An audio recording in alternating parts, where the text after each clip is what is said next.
Good evening and welcome to the Bedcast. My name is Kendall Guzzi and this is my co-host, Stefan Christian. Welcome to the Bedcast, everyone. So this idea kind of came as a kind of mutual brainchild over quarantine, right? We're planning on rooming together here at beautiful Southern California at Concordia University, Irvine, and we thought that it would be fun to maybe start a podcast for anybody who actually cares about what we think in life. There's like five people. There's like five people. We know each other. We just assume the other four. Right. Well, no. Okay. So to be fair, we have a small contingency in the what I know now is the Kendon fan base. We seems to be a rapidly growing Instagram trend. There seem to be a couple of fan pages. And rapidly growing. I see posts every single day, and it makes me slightly uncomfortable. So it's a little weird. Yeah. I'm not gonna lie. Absolutely. It's a little weird. Absolutely. But you know what? We love our fans. We know exactly what those are. Right. No, you know who they are. You might be one of them. Oh. You probably are one of them. Oh, boy. So we kind of want to sit down once every couple of weeks. We don't know how often we're going to do this, but we thought that tonight being the second night that we are in the dorm would be an apt time to kind of focus on new beginnings and reflect on our new journey that we're starting together here. Do you have anything to say to that? I think I agree with all of it. Like this is the new beginning of a fantastic friendship podcast and journey as a fantastic duo. Wow. Very deep. Very deep. Yeah, you I could see the wheels turning as you I was pulling at that last one. Yeah, really. I was running out of things to say. You're trying to be so eloquent. I think you lost yourself a little bit in your words. So what do you want to talk about tonight? Because kind of what we're thinking with this is to be a little free flow, to kind of bounce all over the place. But we have a couple different segments. And so what we'd like to start with today, would you like to introduce the first segment? So the first thing we're going to do is we're going to introduce the coffee of the day. Oh, boy. Which, Mr. Guzzi, is 100 Mile by Stumptown. Stumptown. Yes. The story behind this is I went to... So my coffee that I usually drink is kind of a bit of a special bird, right? Because I could only buy it at gun ranges. I've learned it's called Black Rifle Coffee for any of you guys who know it, but it's veteran owned, and that's one of my favorite parts about it. And it's really, really good coffee.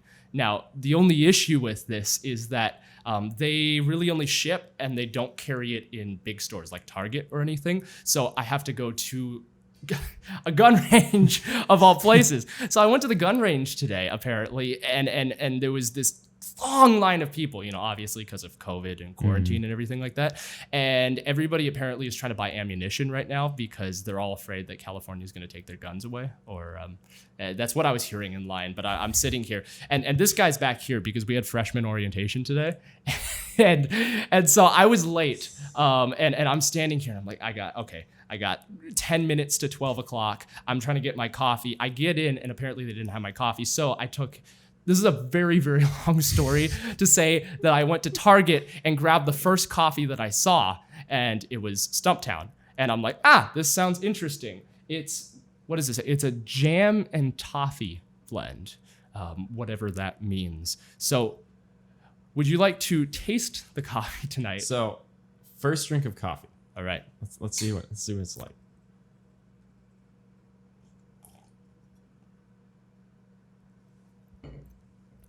All right. It's kind of nice. sweet. Yeah.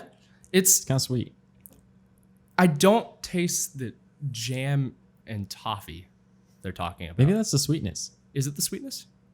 Possibly. I feel like it. I mean, jam and toffee is usually sweet. So, I mean... So I've been really into coffee for a long time. I don't know about you. Did your coffee journey start somewhere? I'm kind of new to this. It started like a church Thanksgiving harvest thing. It started like at a church? small. Yes. Yeah, but see the thing about church coffee, and I've learned this after a very long time, is that it's the absolute worst coffee. It is the worst Oh coffee. no, because I got started with church coffee too. It's they bring in these giant like for those of you who don't go to church, they bring in these giant coffee brewing. It's like a It's like water a foot and a cooler. half tall. Yeah, right, Yeah. exactly. But like they'll put this much coffee in it, and then they'll fill the rest of this giant gallon jug with water, and so it really. Church coffee tastes like if you took a brown crayon and you just dipped it into hot water. It tastes like plastic. Right. It's bad. It's always like a really bad line of Folgers, but it's just cheap. Folgers. Wow, you're really ripping on Folgers there. I mean that's the classic thing. Like every single church that I've gone it? to in any single state, it's always Folgers. Fascinating. It's just a generic blend. All right. So Blend of that. is it slightly sacrilegious for me to say that most things in a church 99% of the time end up tasting flavorless to subpar to their actual counterpart? Like take communion wine, for example. I mean, it's wine. Well, all right. I don't know if you have a point of comparison with other wines, but I will tell you it is subpar to any other wine. It is any over 21 people in the audience will be able to concur on that. But like the communion wafers. The wafers are just cardboard. Cardboard or styrofoam? I feel like it's cardboard because styrofoam, I don't know, it has that like smell / kind of taste. Right. If you're like tearing it apart. Right. So we had one lady at one church where she would make these. She would bake her own little like communion wafers for our church, and they were wonderful. They taste like graham crackers. Like they were like this kind of like bready graham cracker thing. It was so good. The only issue with it is that you'd put it in your mouth and your mouth would be it sucks. Yeah, it sucks every bit of moisture out of your mouth. And like the communion wine, it's not big enough. It's a cup about like this big. And so like you're there like and you're trying to keep from hacking up there like right moisture and then you get this like tiny little communion wine and it's like and you're trying to savor that for that second and then you get back down to your pew and you're suffering in silence. I mean, it's still the body and blood of Christ. So Right, you're like trying, but you're also desperately trying to breathe. I feel incredibly sacrilegious for critiquing the body and blood of like Jesus. Highly respectful. Yeah. No, in all respect. Yeah. In all respect. Disclaimer, this is not Right. like the only way we view, communion. It's still, it's still that. We're critiquing the earthly part of it. Right. Absolutely.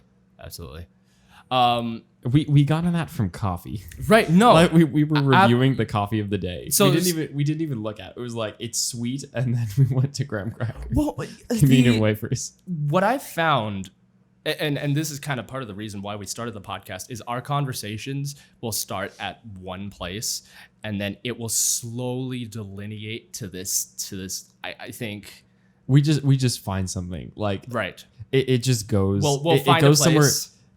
It goes on a journey that you're not expecting. But I don't know if I would like quite classify it as going down the rabbit hole, so to speak, right? Because I feel like the rabbit hole actually leads somewhere.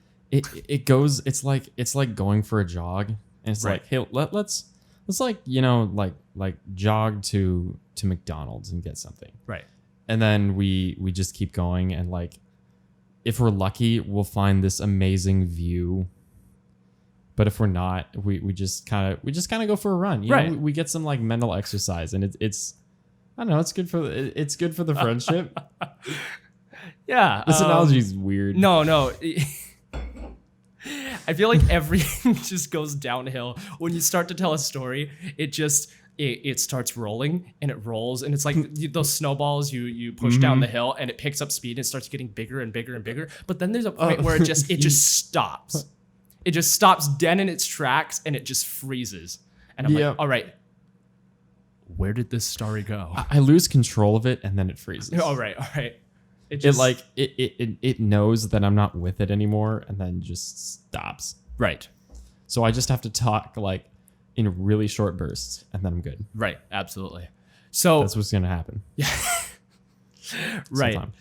So speaking of us getting on campus, kind of how our dorm is configured right now, we actually have this wonderful little living area. It's amazing. Yeah, absolutely. And so we were moving in yesterday, and I haven't stepped foot in your room in a little bit. Is everything kind of in? Are you kind of all moved in? I think so. You think so?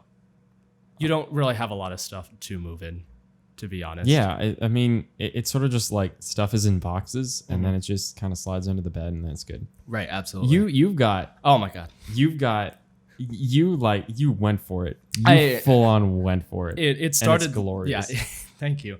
It started last year. I had to share this tiny little like prison cell with my roommate. No, it was basically the equivalent of a prison. It's about that big. We had like this window with bars on it, and the window had bars on it. Yeah, it was ridiculous. Good grief. And you get these like cinder blocks, right? That are for the walls. It is absolute. Like I swear to you, like halfway through the semester, like you would have found a hole like this thick in my wall, just like where I'd been picking at it with a plastic spoon. Like I'm planning my breakout.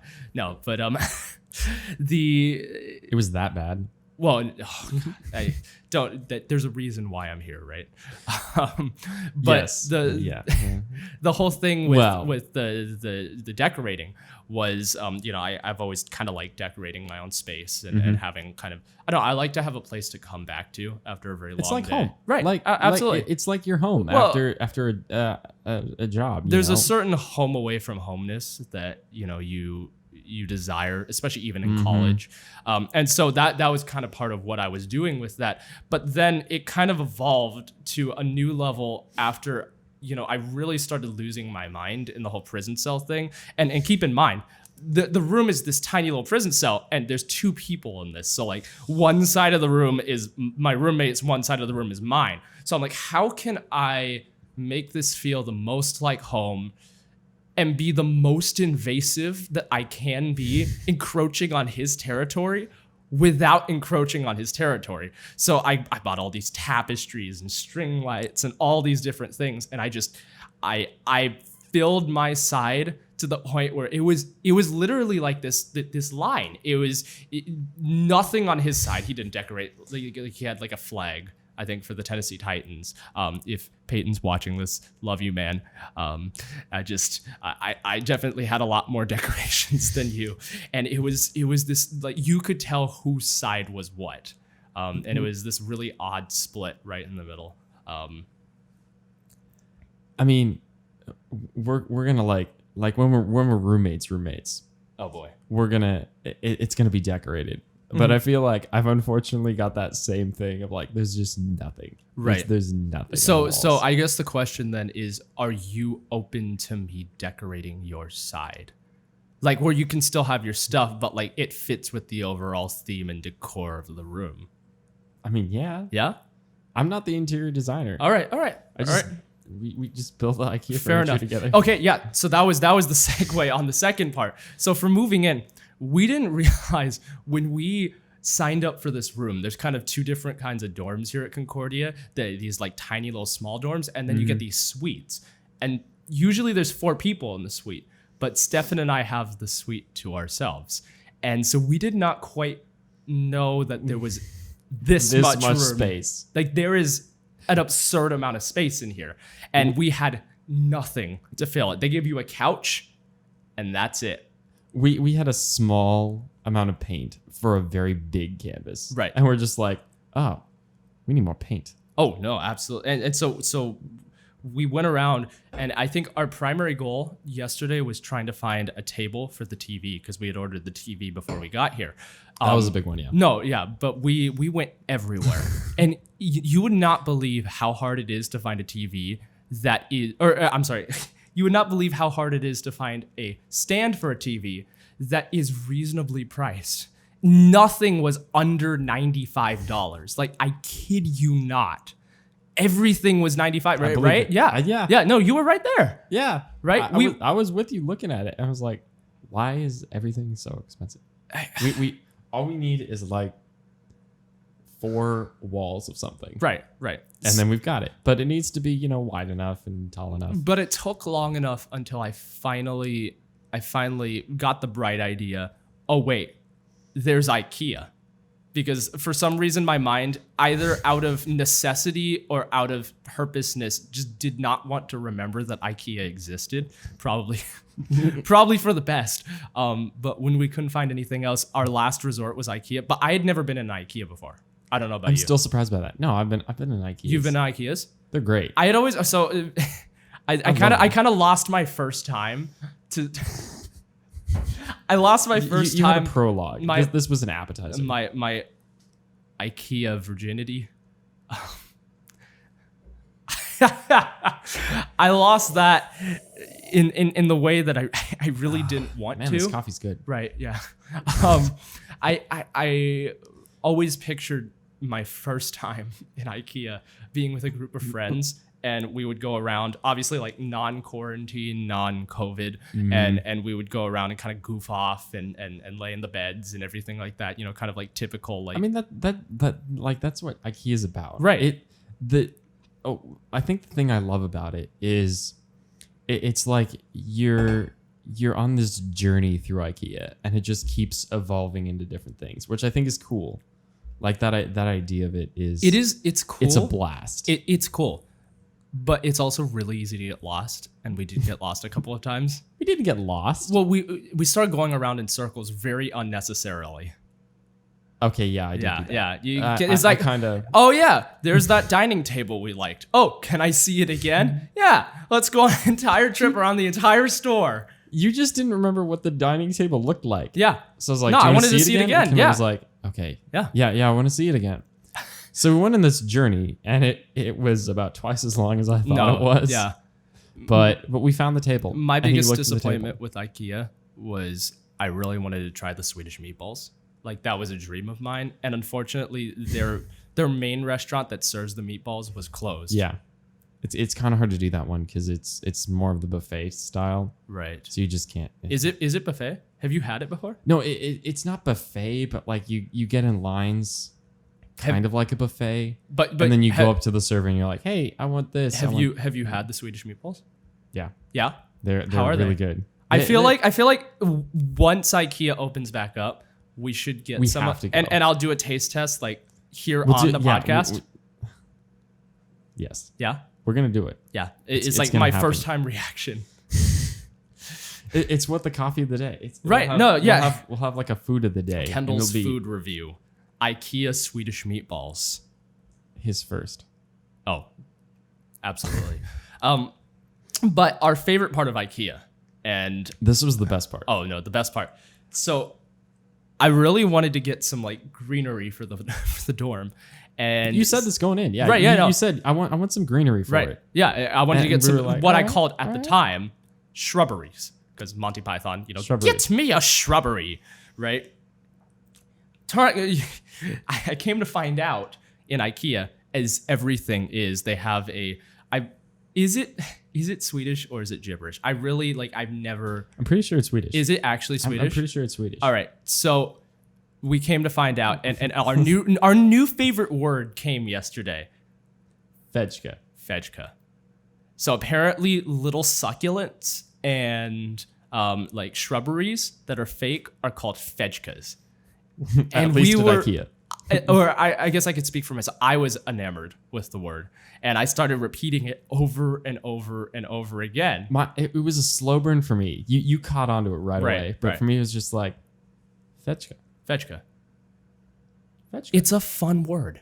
It's a fun word. It is an extremely we totally pronounced fun it word. correctly. Yeah, definitely, 100%. Yeah, we looked it up, and we looked it up. We did not.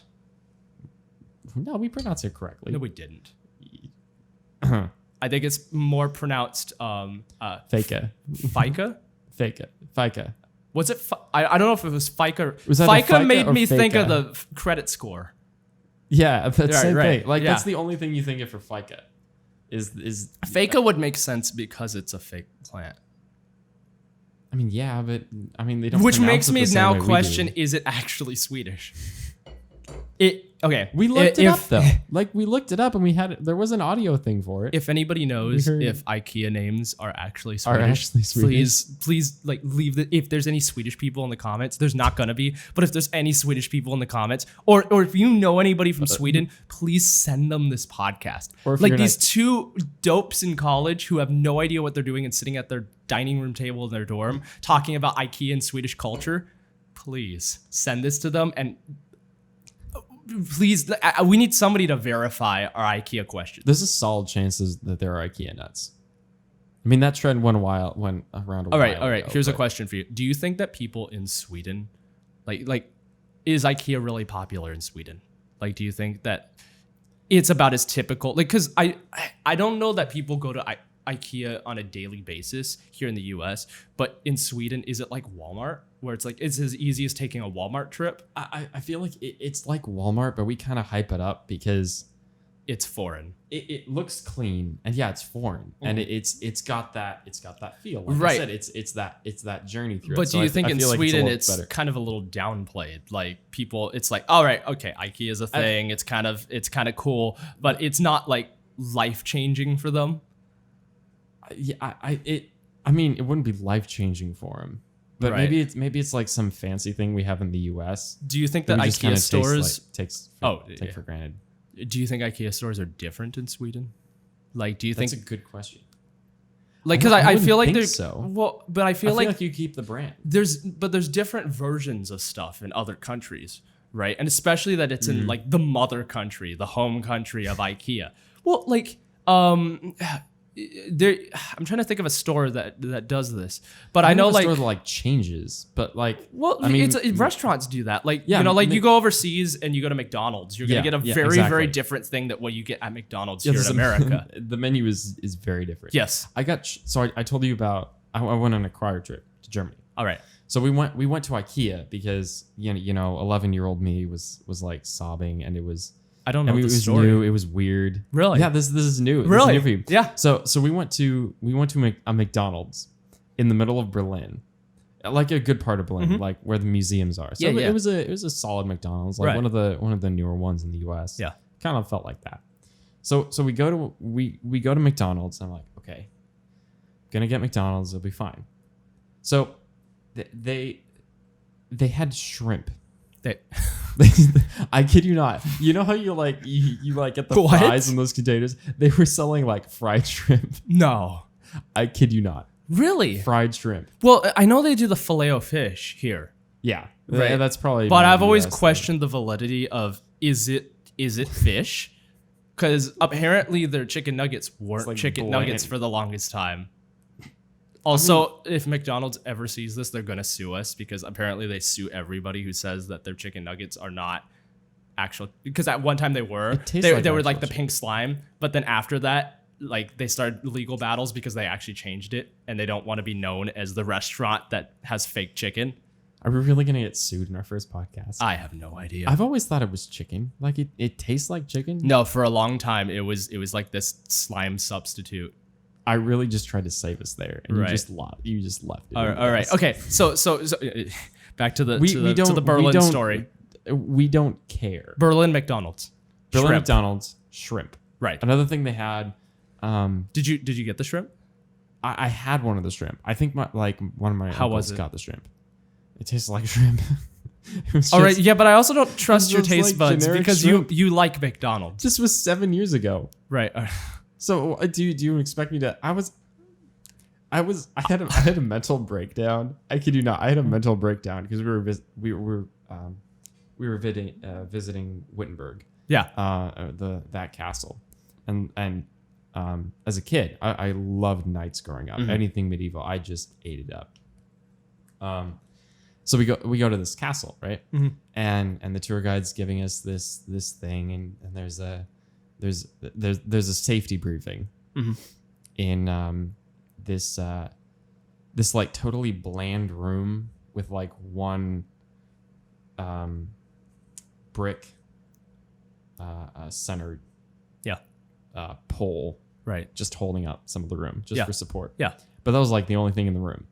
I sort of remember this vividly, but there some stuff is kind of hazy. And I was like, I was so excited, but I was freaking out. And I just had a total mental breakdown. And I was just sobbing. Why? Sobbing my eyes out. I don't know. How old were you? I was 11.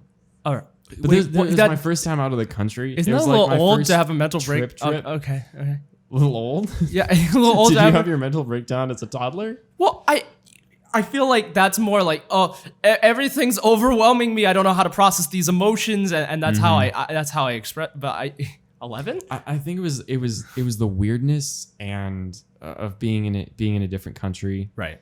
I mean, everyone spoke German. Well, that was your first time, right? Yeah, that was my first time. All right, yeah. See, because I grew up like a little Everywhere. bit. Yeah, well, yeah, but I grew up a little bit in my life in Singapore, and so I was used to being in another country. But to be fair, Singapore, I always call it the Asia Light because it's very, very American. Like, you can get by with just English in Singapore. Like, you don't need to know any other language. So you're good because like everybody speaks English. But in your case, it's a little bit more overwhelming. Yeah, I mean, I was excited because I was in an actual castle. I was in like a legit castle that was used as a castle. Right. It wasn't just built, to be this piece. And so I had a mental breakdown. Right. But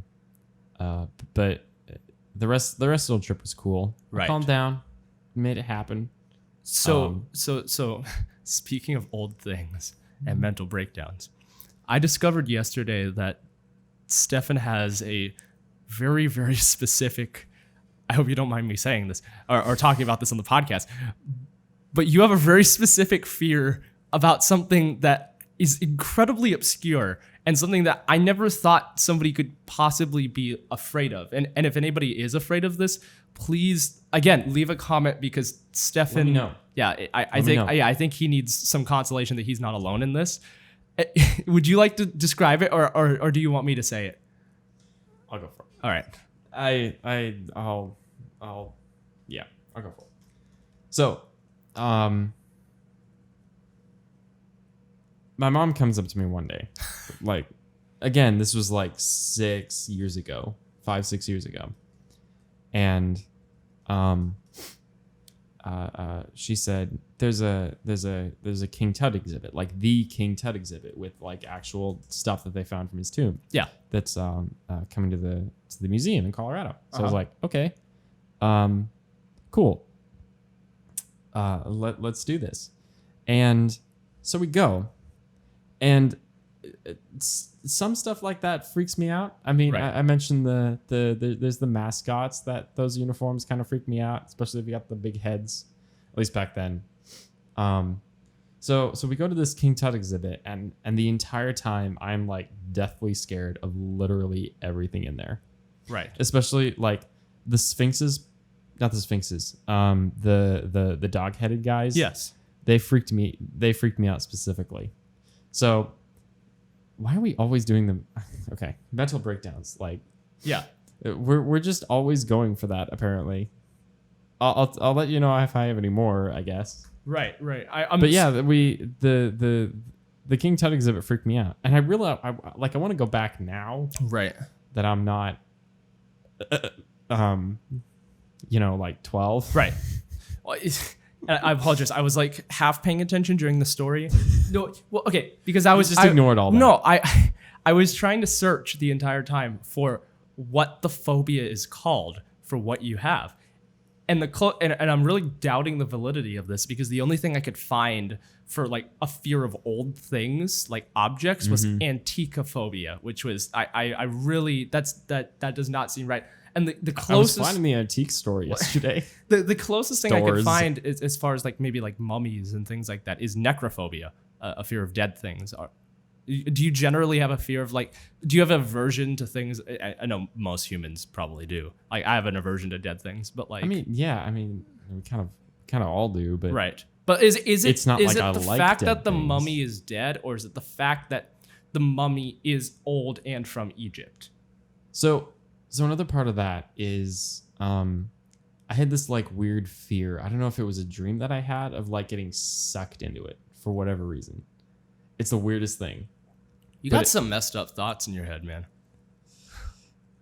Apparently. what? Where did that? Did you watch a movie that? I don't know. Really? I was just traumatized as a I child just for some don't know reason. where you would have conceived that thought. I have no idea. Interesting. I mean, I like stuff that's like sucked into the past. I'm trying to think of anything that I had like weird fears of when I was a kid, like a really irrational fear. Like I had the classic fears, like the fear of the monster under your bed or in your closet. I didn't have those. Really? I did not. Really? No. Wow. Yeah. No, I had that. You know what started that for me? Monsters Inc.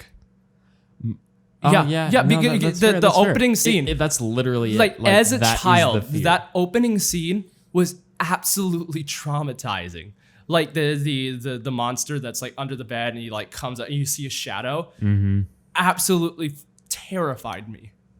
So yeah, that movie traumatized me for the longest time. And then for some reason I did not like the scene where the hazmat guys come in the windows and they like shave all the hair off the guy. And for some reason, it just bothered me that they like sucked all the hair off of him. And like, I don't know why. It freaked me out. It freaked me out.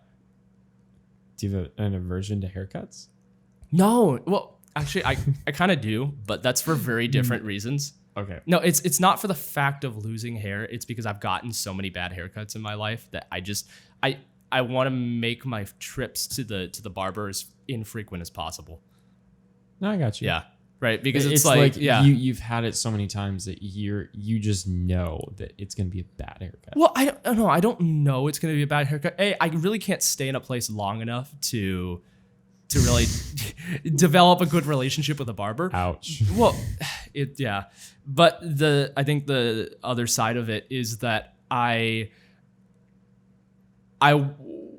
your hair is never as easy to do. I don't know if you've noticed this, but like after you get a haircut, your hair's not as easy to do. It's easier. It's like spiky. Right. It's used to what the hair Exactly. is doing, like further up. Right. So you've trained your hair at a certain amount of time. So I want to hold on to that as long as possible before I go in and get a haircut. Yeah, I got you. I got you. Right. So that was kind of the weird fear. Well, it wasn't really Fear weird. of haircuts.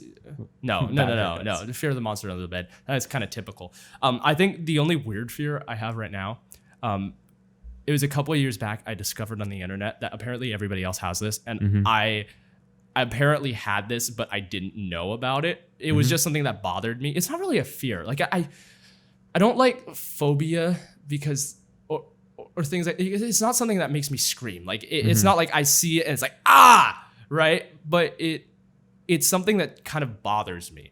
So it's this thing called trypophobia. I don't know if you've heard of it. It's like there's all these. We talked about it. Yeah, there's like all these BuzzFeed videos online where it's like, do you have trypophobia? Look at these pictures or watch this video and find out, right? And they'll show you this series of images of all these things with small holes in it. Right. So like, plants with small holes, or like they'll show like a clearly Photoshop. Oh, I'm getting chills thinking about it. But like a clearly Photoshopped like picture of like a girl's hand or something. And it's got like all these tiny little like holes as if she's got some sort of disease where like there's just all these like tiny holes all over her hand.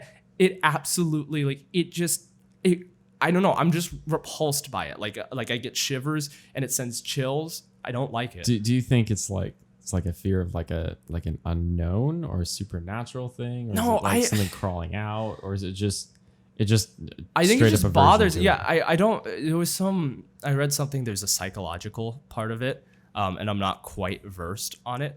Yeah, if you want to look it up. But I don't know quite how to pinpoint what the fear is. I just know I'm bothered by it. Like it's not. I'm not afraid of anything specifically with the holes. It's just the fact that the holes are there and they shouldn't be there. If that makes sense. Yeah. Like something's out of place, basically. It's like, okay, I'm looking at this hand. That looks wrong. Like it's I think it's the brain's red alert, right? It's like, that shouldn't be happening. It's kind of like there's a reason why for me, I have a background in visual effects, right? I've worked on a lot of videos and stuff like that in animation and CG. And there's kind of a thing, we call it the uncanny valley. So there's a reason why when people have tried to replicate actors and full humans in CG in movies and everything, like, right? Remember in Rogue One, Admiral Tarkin, right? They resurrected him.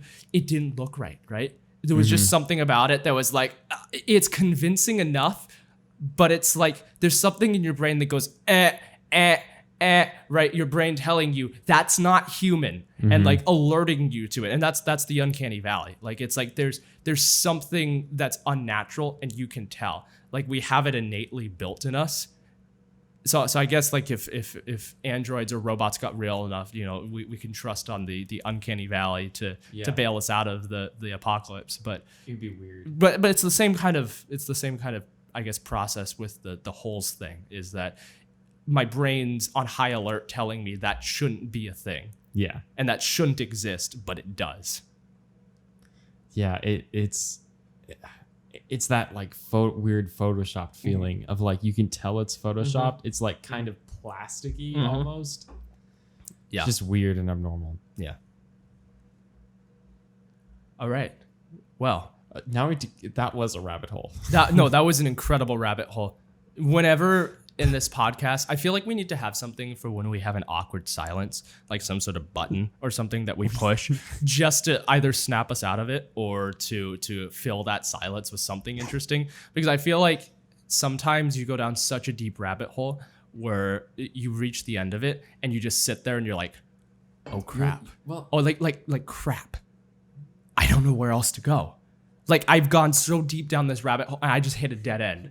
And like your brain, right? And your brain kind of like reprocesses and rewires for a second. With Minotaur, it's like finding that string going back. Well, it's the when your GPS, like you go the wrong way and it's got to recalculate. That's basically what your brain does. You sit there and it's like, For me, it's processing it, like really just really wrapping my head around that concept and just right.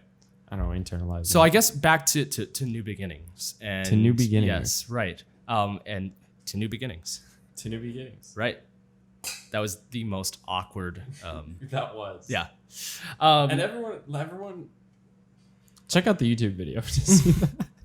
Right. If you want to see like the awkwardness. Yeah, there's going to be an audio version of this podcast that's going to be on Spotify, Apple Podcasts, everything like that. And then there's going to be a video podcast on YouTube. So whichever way you want to stream that, that's completely up to you. That was a solid segue into that. Yeah. Like that worked. Yeah. That worked. Absolutely. Yeah. Just broke that up a little bit. It's funny. I'm looking out the window and I'm seeing people who are walking by and looking into our door and being like, what are they doing? We're the weirdest. No, yeah, it's like, why do they have lights pointed, like video lights pointed out, and why do they have like microphones at a table and like it? Yeah, it's so clean. It's nice. We got to figure out a way to. We'll just put something in the window that's like, check out our podcast. So to break the fourth, we're not gonna do that. Right. But to break the fourth wall a little bit, I just realized like halfway through this that if you look on the monitor, the TV's not centered, and it's going to bother me. But that's going to be the imperfection of the first episode. Is the TV is not centered? Yeah, we're gonna work part on of that. The new beginnings, right? You gotta work out the. I can we're gonna get into the scooch in a little bit more. I don't know. That's not quite lined up. You know what? Actually, this is gonna kill you. No, fill time. Fill time. Yeah. So we haven't talked about the song of the day, and Mr. Guzzi and myself, yesterday we went out on a. Was it yesterday? It was yesterday. It was yesterday. We went out. We've only been here one day. It feels like an eternity. Today was like. Oh awesome. my God! I hate being with you so much. It feels like an eternity. Sorry. Sure. I think the sarcasm was lost on that one. No, I knew it wasn't. You just know. You gave me this look like you were just absolutely stunned. Like, I'm just done. What?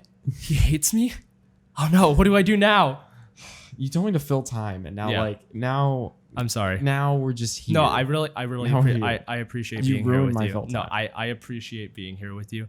Like I absolutely do. Me too, man. Yeah, thank you. This is why this works. Yes. All right, back to the song. So the song of the day. We were out shopping yesterday. Just kind of having travels. We went to some antique shops. Went to Target. Went to Good Works. Good Works? Good Works. That's not it. No, we didn't go to Goodwill. Not Goodwill. What's the clothing store that we bought nothing at? Clothing store that we bought nothing at. There was a bunch of vintage shops. That's all I know. We didn't go to any. Your thought was like entirely in the vintage shops. Yeah. Like the vintage Pirates of the Caribbean poster. Home Goods. Home Goods. Goods. I was like, what? Good Works. Good Works. That should be the name of like a Catholic store. Oh my God. Part of the proceeds. What's gonna get you to heaven? Good Works. Actually, my friend Richard and I, we had a joke back in the day.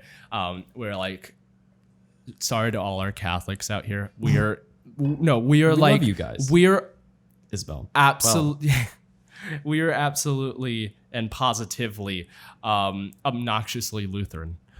Specifically LCMS Lutheran. And so what I'm about to say is like the most Lutheran joke. But we always joked, there's like 3 different things that happen to you after you die. You either go on the stairway to heaven, which is a long, Classic. steep, but worth it, a journey. You can go down the highway to hell, which is a fast-paced roller coaster down that'll go deep, deep, and deeper. You get a Lamborghini that goes downhill. Absolutely.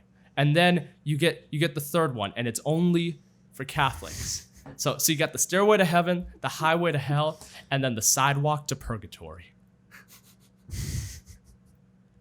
And that's the Catholic. It's like Catholics this way. Yes. All right, sinners this way. Repentant sinners this way. We have to make sure we have to make sure we are being theologically okay with that. Yeah. So sinners this way, repentant sinners this way, and then Catholics over there. Just like walk and you'll find a sidewalk and just keep going, and you'll find a waiting room that you'll sit there until you get cleared to go one way or another. What? I have an actual story from our church. All right. So our pastor went on vacation. All right. And we got this very I mean, he was an outgoing good pastor. You're talking about him like he's dead. He was an outgoing good pastor. He was good natured and he loved his family. I'm sure he did, but you keep saying did. Yeah. It's like he's not around anymore. And I'm like, did this guy die? No, he did not die in the middle of the sermon. All right, okay. Talk in the present. I'm sorry, I took you off your train of thought. You totally did. I'm sorry. Okay. I have a hard enough time as is. All right. And you just okay. All right. It's okay. I forgive you. All right. You're forgiven. Yes. So he does the service fine, and we get to the sermon, and it is literally a Lutheranized Catholic sermon about how we all go to purgatory until everyone is there, and then we get brought to heaven. It's literally a waiting room. So it's we've reverted, because that's kind of that defeats the entire purpose of the Reformation or anything that is Lutheran. I mean, it doesn't defeat the entire purpose. Well, no, the entire purpose was takes a large jump back. How does that the entire purpose was indulgences and getting you out of purgatory. Like that was the huge thing that Luther took issue with. Fair. And so we've reverted back to Catholicism. Oh Lord. Yeah. So definitely did. All right, so can we call Luther, I hate calling it Lutheranism. Can we call being a Lutheran being a neo-Catholic now? Neo-Catholics. We're neo-Catholics. Oh no. Oh God. Postmodern Catholics. I don't know. Postmodern. Post-Catholics. Post-Catholics. That works.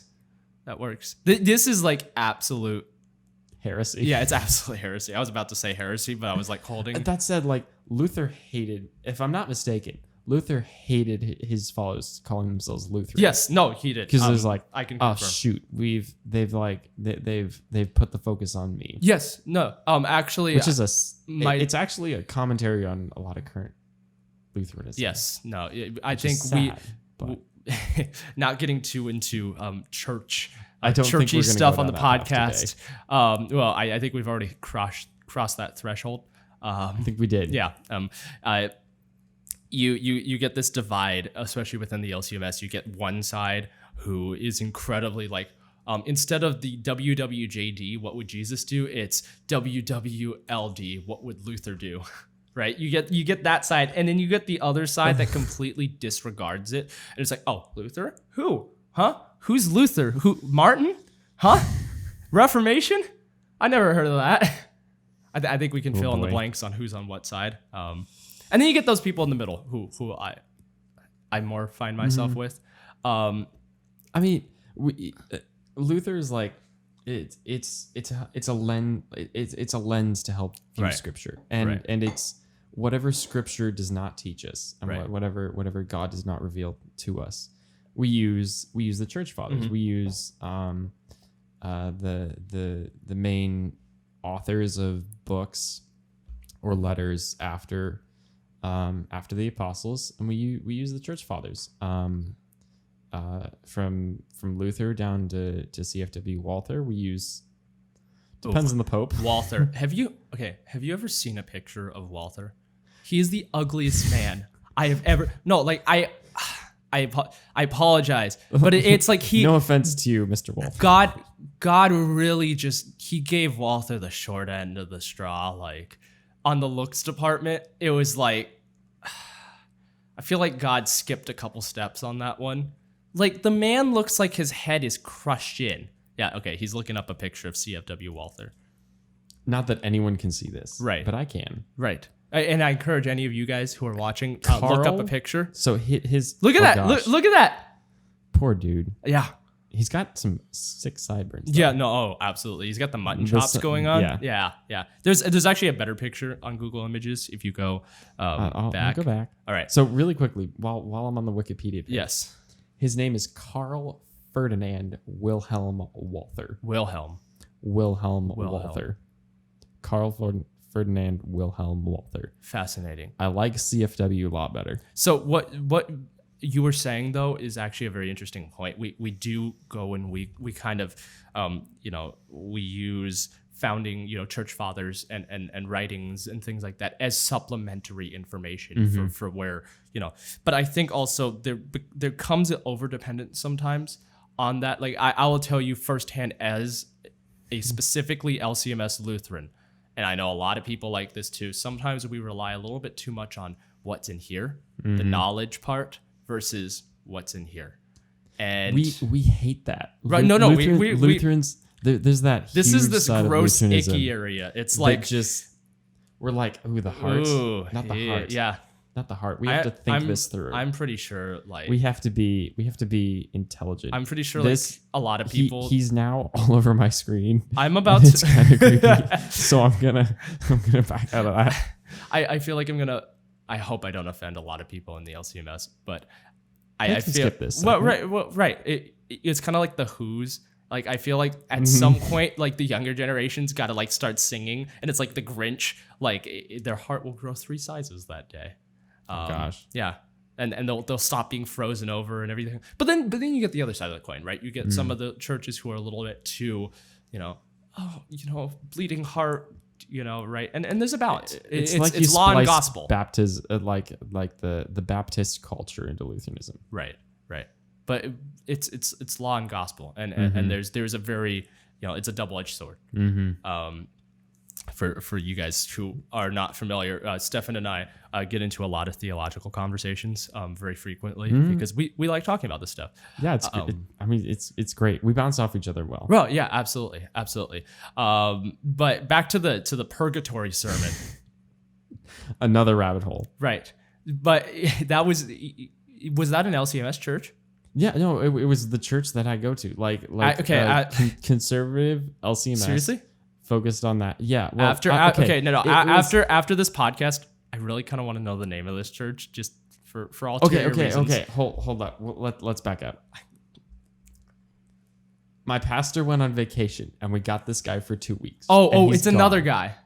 No. My pastor's good. Like the No. pastor I is said good. it's another guy Yeah, who's it's not another your guy. pastor. It's another guy. It's All right, another guy. all right. We had a substitute. Do you know? pastor. Do you know what this guy's name is? Like, don't say it here. I don't. No. No. Oh shoot. Substitute It pastor. was a while ago. That's- But I was like I remember it. That's called a because guest. That's called a guest preacher or an interim, depending on the amount of time.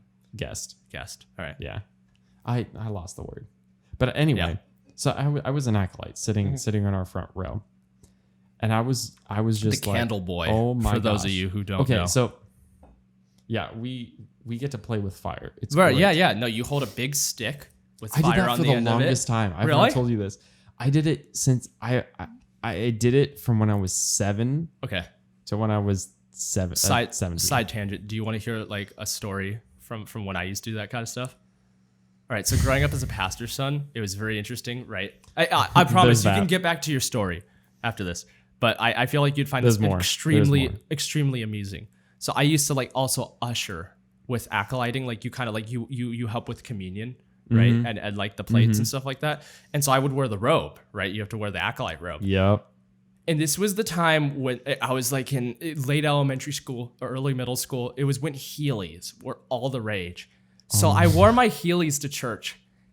And I kid you not, like my dad got freaked out in the middle of service because I was rolling down the aisle ushering, like for offering, and it looked like I was floating.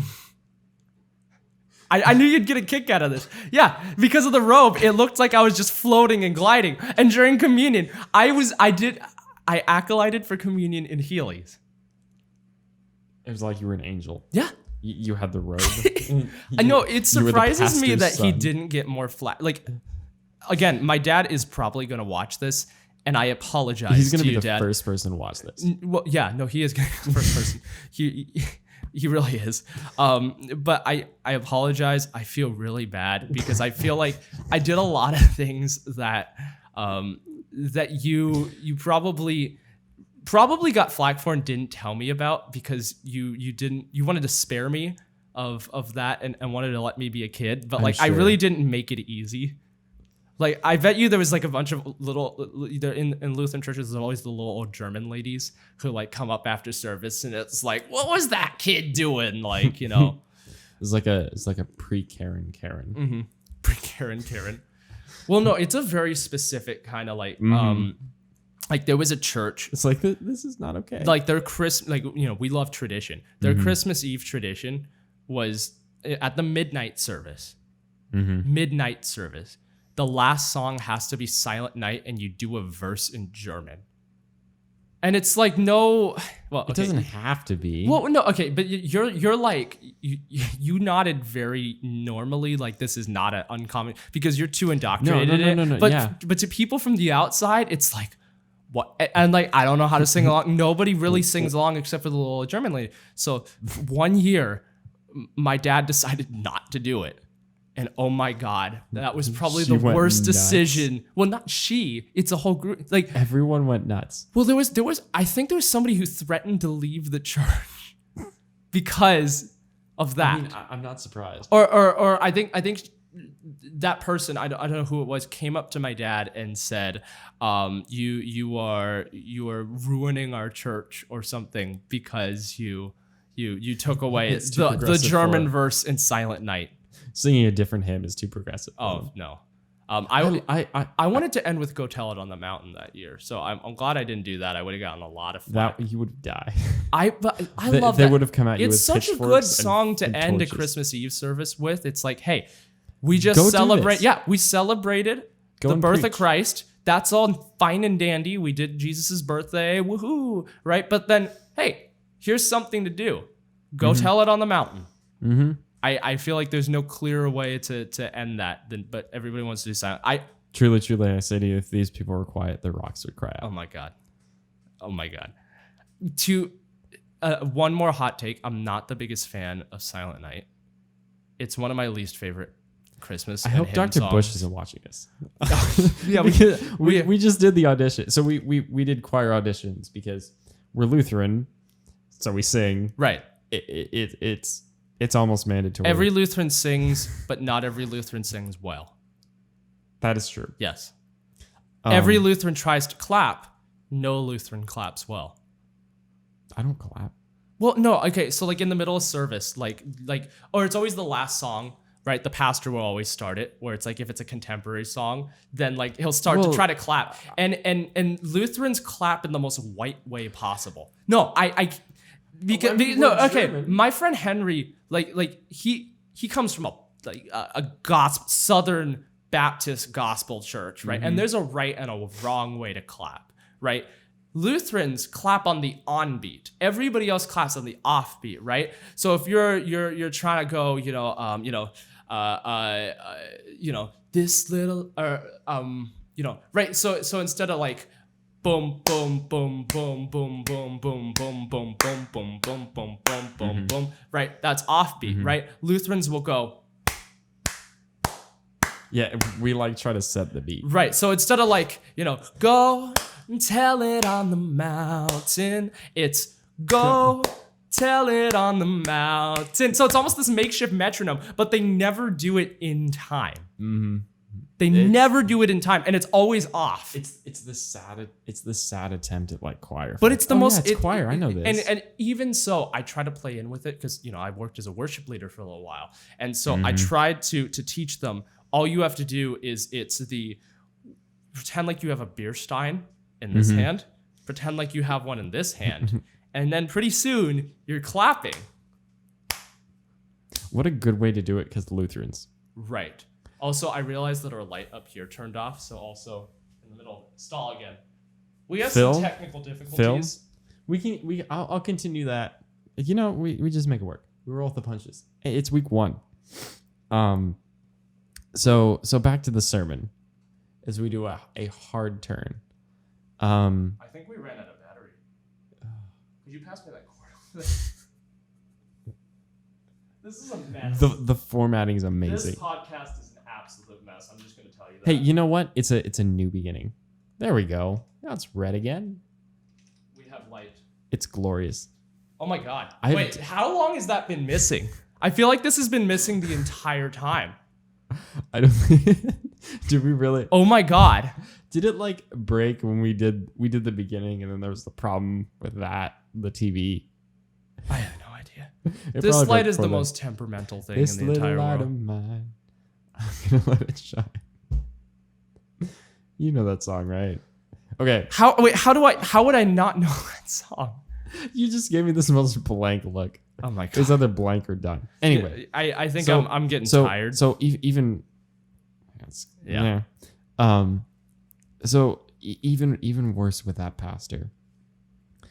Not necessarily worse, but just to kind of give you the frame of what the sermon's content was. Right. So most LCMS pastors just preach from the pulpit, right? In the typical way. No, my dad hates the pulpit. Traditional. If he could, traditional. If he could, he would throw the pulpit like in the dumpster.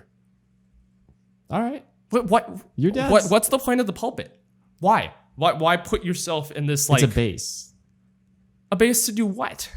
Stand and swivel? It's like the Batman suit. What was it? Is it the George Clooney one where you can't move the eye? You have to like turn fully every single time. At the hips. Yes. It's not like the head can't turn. Chest. That's what a pulpit is. I feel like for preaching. Sort of. Yeah. I mean, why not just walk around? You don't need it, but so putting in the framework, like, my church is very traditional. Yeah. Traditional in like that way. Right. Like we're not. Yeah, we'll just go with that. He's trying to paint a very, very tactful picture because he knows that there's people listening. Are there though? It's gonna be like my family and that's it. What about mine? Well, no, I mean like from my church. Oh, I thought that's what you meant. Oh. All right.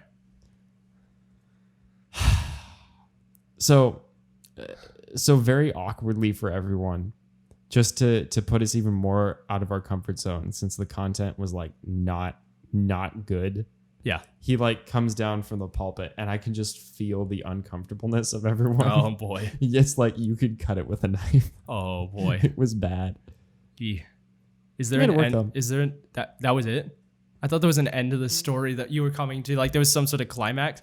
That's another thing with No, Stefan's no, stories. that's- There's no climax to his stories. Like, it what- gets to a certain place and it just stops. It's like, oh yeah, and then he came down from the pulpit and it made it more uncomfortable. And Nothing. oh, that's it. Well, I mean, what else would happen during the service? Well, I don't know. You built it up to be some sort of like he all of a sudden did some big was thing or something like scandalous. that. Oh my god. I reverted to old church lady mode. Right. The like the quilt sellers and stuff, Right. makers and sellers. Right. But yeah, So I mean, the rest we of the service was delineated fine, we but- delineated to this conversation. I hope We you totally realize did. from you never finished your thought on the song. The song. The song from yesterday. That's what We- you we started did. with. What happened? I Like what? You're gonna have to re-listen to this. We are gonna have Yeah. to. There's like I know was it the antique shops?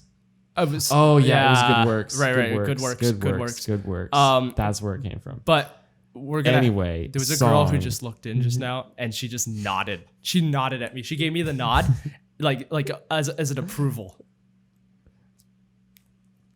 We got the shout stamp of out to approval now. whoever Yeah, that girl yes. was. Shout out to the If people you who live on the see her, floor above us because like they just went up the stairs. So I really hope we're not being too loud.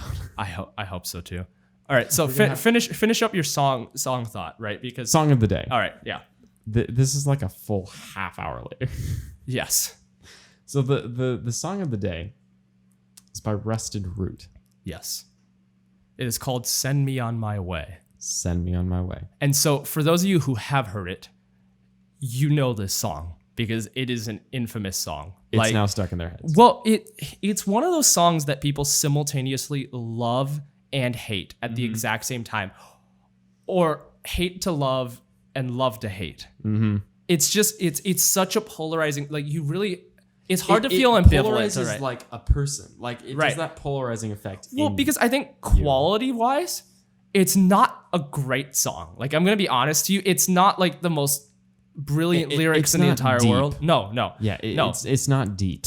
Like as far as tune and as far as catchiness, it is the freaking best song in It the is entire world. tuney Like and it is a catchy. bop. It is. I can amazing. jam out to that song in like You any moment. dated this conversation. What very is much. okay? Question: What is the worst? What is the worst scenario you can picture this song being played in? Like, what's the worst context? Just like completely out of context. Like, what would be probably the worst place to play this song? I know exactly what it is. So Oh, set boy. the scene. Oh, You're at church. oh no! You're at church. I'm bracing myself. we are doing. We're going back to church. Oh boy! It's a funeral. Wow, we're off to a great start right here. So it's like, I don't mean any disrespect in this, but I'm just giving you the honest answer. I really, I love the It's disclaimer. like you finished the service, Mm-hmm. and the coffin goes into the hearse, and then this song just starts playing. That's gonna be my. You just described my funeral. Our funeral. No, not. That would have to be coordinated, and B, like I ain't being Are buried we with gonna you. coordinate our funerals? Well, we would have to die at the same time. Okay, that just got like weirdly morbid, but that's the truth. No, but you just described my funeral. I want to be buried to Rusted Root. Send me on my way. It's like documented. just like as it comes down. Ombeseyo, tell me to run. Bibbidi-yam. Right, yeah. Am I the only one though who growing up and kind of still wants to have a Viking funeral? Like, you know, where they put the Yeah, they just coffin. push the body out Yes, in the boat. out in the boat, and it's on fire and sends it over a waterfall or something. I feel like that would be the most dope way to go out. But also, I know it's like highly illegal and you can't do that. Well, you can't just dump bodies in the ocean or in rivers or things like that. That's not Well, commonplace. no, it's not. That would be awesome though. It's like that. That is. It's one of the most ceremonial Right. funerals. Right. There's actually a really weird and morbid place that there's a lot of dead bodies and you would not expect it. So I love Disney. I don't know if you know this. I love Disney. Like not that. I think but I know You, this. do you know where I'm going? I think so. All right. But So I don't I remember. love Disney, and there's a lot of other people who love Disney a lot more than me. And I mean to the point that they want to be in the parks for eternity. And one of those places that would be naturally fitting for that is the Haunted Mansion. And so not a lot of people know this, but there's a lot of people who will take their family and their friends' ashes, and they will, while they're on the ride, spread it in the Haunted Mansion. So they actually have a code like that is like, it's code blank. I don't know what the code is, but it means that, like, you know, there's ashes, like they need to clean that up, and like they have to shut down the ride. That's why that ride shuts down a lot, right? But again, for those who are listening on the audio podcast, I think that was a sign that, like, we should be wrapping things up. I don't know if it's like wrapping things up, but we're talking about dead bodies. Right. A lot. Right. Could you get up and I'll finish the story while you turn the light on. Wait, no, actually, I don't think you know how to turn the light on. I have no idea. All right. How to turn the light on. Okay, so I'll finish up the story and then you wrap us up, all right? Okay. All right. So it's almost impossible to clean all of the ashes and remains from the ride. Like, how are you going to, like, you can't get every single speck of dust. So out of like anywhere in Disney, that place probably has the most naturally, the most human remains. And you don't even know it. Like, you're breathing in human potentially if you're going in the Haunted Mansion. So that's a thought for you next time you go on the ride. I have a new phobia. It's freaky though, right? It's like, that's a weird thought, like, because you're already creeped out kind of by like We are gonna get sued by McDonald's and Disney. But it's not slander or libel because it's true, and people who work at Disney will even vouch for that. So Don't do this. don't do what? Don't. I'm talking to them. Don't do this, please. Don't do what? What are we talking about? Oh, are you telling people not to do this? I'm not telling them to not turn on a light. Oh, you were telling me don't turn on the light. No. What? Oh, all right. I was telling them not to spread ashes. That's what I was just saying. Are you telling the people not to do this? Yes. Well, you said this. Well, I mean, you had to be looking at the light, but Can you bring us home here? Because I feel like bring us home. I feel like we've been going on for and next podcast we really got to work. We got to. Would you say that you want to send me on my way? I hate you. I know. Like, I really hope you know. I know. Like, I think that was the daddest of the dad jokes. That was. I am wearing a bathrobe. Right. So, Evening gown. Right. Evening. Please don't call it. It's not a gown. You can call yours a gown. Mine's incredibly masculine, and you know, the plaid flannel. You know, it's like a flannel shirt. I like my blue. Yeah. I like my blue. Talking about new beginnings, right? Mm-hmm. In the spirit and vein of that, new beginnings, we're starting a new podcast. I would say there's some goals for our next podcast. We are going to try to work on format and structure. We went down a lot of tangents. Well, no, and that's good. That's good. Are you kidding me? Which brings us to our next Working goal, technology. the equipment. Do we have the technology? We have it. It's just broken. So again, in all fairness, as to why the light's not working, I think I dropped the light today.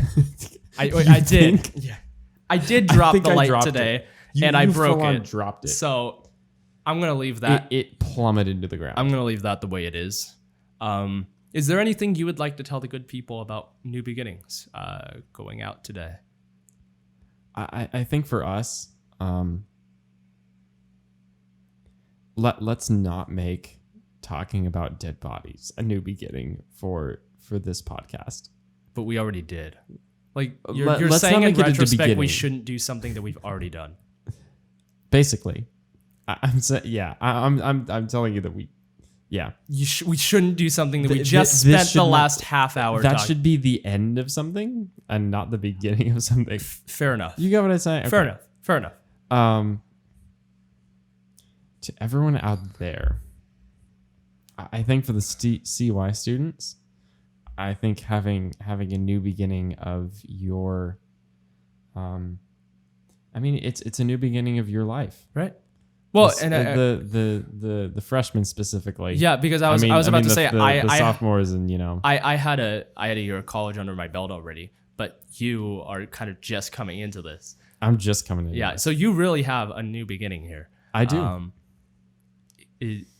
How does that feel? Like is that a good feeling, or is there a bit of anxiousness with that?